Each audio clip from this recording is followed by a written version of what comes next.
আজকের আলোচনা ওষুধ বা মেডিসিন নিয়ে। অ্যাকচুয়ালি ওষুধ কি, কাকে বলে, কত প্রকার কি কি, তা আমাদের বডিতে কিভাবে কাজ করে সেই নিয়ে আজকে আলোচনা না।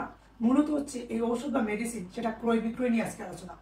আমরা এই একটা মেডিসিন কিনতে গিয়ে কি কি ধরনের ভুল করে থাকি, আর মেডিসিন কিনতে যাওয়ার পর কিভাবে এটা ক্রয় করা উচিত সেই নিয়ে আজকে আলোচনা। আর আপনাদেরকে থাকতে বলে রাখি, এই মেডিসিন নিয়ে আজকে আপনাদেরকে আমি কিছু গরম তথ্য দিব যেগুলো চরম সত্য। মনে রাখবেন, আমরা যখন ওষুধ কিনতে যাব মেইনলি আমরা তিনটে স্টেজ ফলো করব।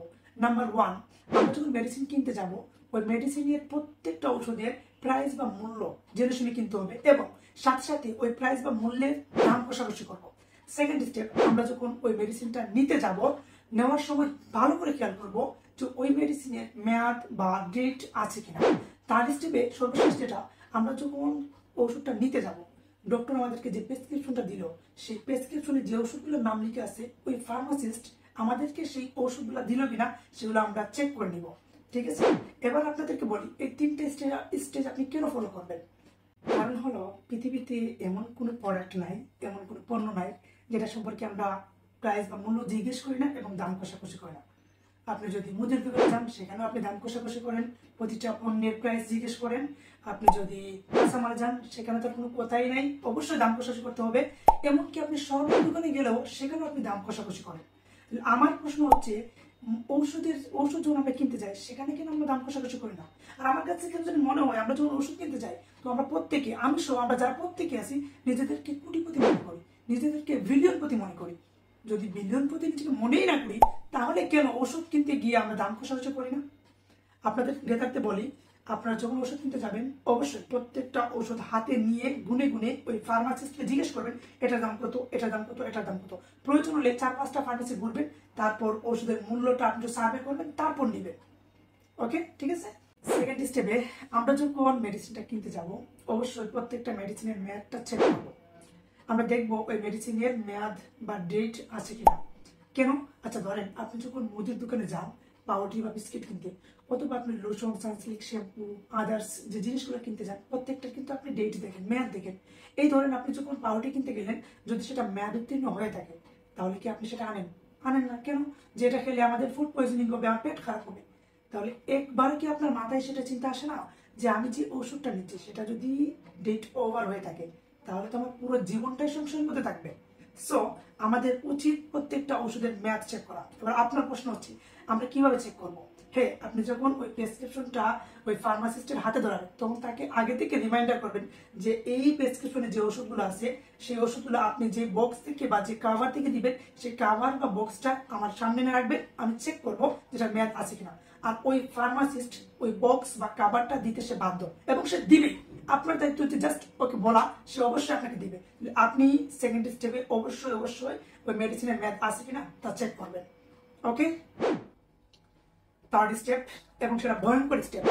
এটাকে আমি ভয়ঙ্কর স্টেপ হিসেবে আখ্যায়িত করলাম কারণ আমরা যখন একটা প্রেসক্রিপশন ওই ফার্মাসিস্টের হাতে ধরে দিই, সেই ফার্মাসিস্ট সুন্দর করে ওষুধগুলো দিয়ে একটা পকেটে বইরা দেয় আর বলে এত টাকা হয়েছে, আমি এত টাকা দিয়ে চলে আসি।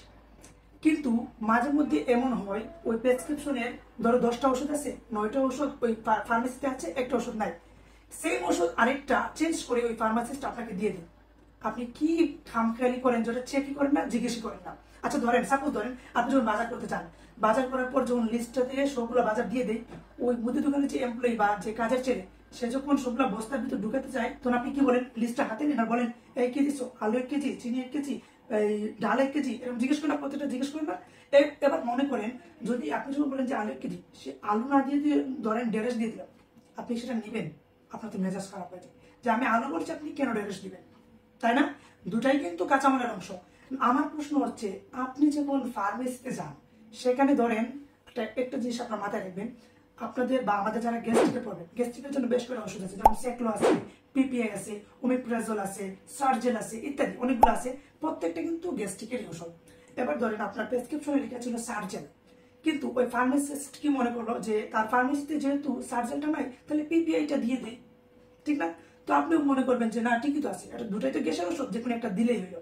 আচ্ছা ধরেন, সাপোজ ধরেন আপনি একটা আইফোন 14 প্রো কিনতে গেছেন। কিভাবে কিনতে গেছেন? যে আইফোন 14 প্রোটা 256 জিবি রম লাগবে। যাওয়ার পর ওই দোকানদার আপনাকে আইফোন 14 প্রো দিল যেটা হচ্ছে 128 জিবি রম। আপনাকে দিয়ে বললো এটা আইফোন 14 প্রো, ওই আপনি যেটা চাইছেন 256 GB রম, ওইটা ওটার মধ্যে কোনো পার্থক্য নাই। ওইটার আউটলুকিং যেভাবে, এটার আউটলুকিং সেভাবে, ওইটা যেভাবে পিক তুলে এটা ভাবে পিক তুলে, আপনি কি তখন মেনে নেবেন? আপনি বললেন আরে মিয়া সব ঠিক আছে আমি জানি তো, কিন্তু কথা হচ্ছে ভিতরের জিনিসের তো একটু ডিফারেন্স, কই 128 GB আর কই 256 GB। এখন আমার কথা হচ্ছে ওই সেকলো পিপিআই সবগুলো সেম, কিন্তু ভিতরে কিছু না কিছু পার্থক্য আছে, কিছু না কিছু ডিফারেন্স আছে। যদি ডিফারেন্স নাই থাকতো তাহলে ডক্টর কেন আপনাকে পিপিআই এর জায়গায় সেকলো কনসাল্ট করবে? এটা হচ্ছে আমার কথা। তাহলে আপনাকে এই জিনিসটা এনশিওর করতে হবে। ওই ফার্মাসিস্টকে বলবেন আমার প্রেসক্রিপশনে যে ওষুধগুলো দেওয়া আছে অবশ্যই অবশ্যই সেগুলাই দিবেন, কোনো ধরনের এক্সচেঞ্জ করা যাবে না।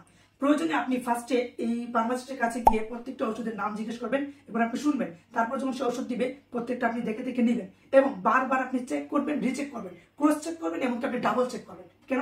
কারণ এই ওষুধের দিকে যদি একটু এদিক সেদিক হয় তাহলে আপনার জীবনটা বিপন্ন হয়ে যাবে। সো এটা আপনার মাথায় রাখবেন। এবার মোট কথায় আসি, আপনারা যখনই ওষুধ কিনতে যাবেন এই 3টা স্টেপ কখনোই ভুলবেন না।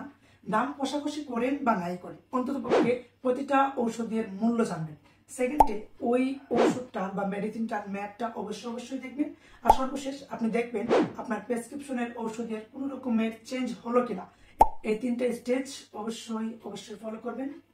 সবার সুস্থতা কামনা করছি, সবাই ভালো থাকবেন, সুস্থ থাকবেন, নিজের স্বাস্থ্যের প্রতি খেয়াল রাখবেন। আল্লাহ হাফেজ।